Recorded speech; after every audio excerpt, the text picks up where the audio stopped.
সুযোগ এলে বাংলাদেশের সাবেক প্রধানমন্ত্রী শেখ হাসিনার পক্ষে মামলায় লড়বেন বলে জানিয়েছেন সুপ্রিম কোর্টের সিনিয়র আইনজীবী জেড আই খান পান্না। বৃহস্পতিবার সাবেক অতিরিক্ত অ্যাটর্নি জেনারেল মেহেদী হাসান চৌধুরীর জামিন স্থগিত নিয়ে সাংবাদিকদের ব্রিফিংয়ের সময় এক প্রশ্নের জবাবে একথা বলেন তিনি।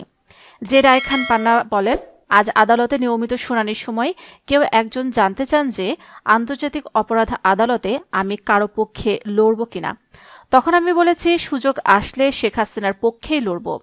অতীতে আপনি শেখ হাসিনা সরকারের বিভিন্ন কর্মকাণ্ডের সমালোচনায় সরব ছিলেন, এখন তার পক্ষে লড়তে চাইছেন।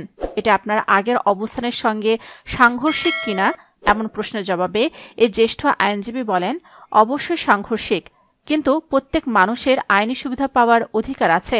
মানবিক দিক বিবেচনা করেই আমি শেখ হাসিনার পক্ষে লড়ার আগ্রহ প্রকাশ করেছি। আইনজীবী জহিরুল ইসলাম খান পান্না সবার কাছে পরিচিত জেড আই খান পান্না নামেই।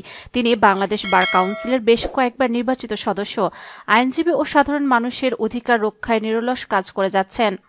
মানবাধিকার সংগঠন ব্লাস্টের প্রতিষ্ঠাকালীন এই সদস্য দায়িত্ব পালন করছেন আইন ও সালিশ কেন্দ্রের চেয়ারপারসনের।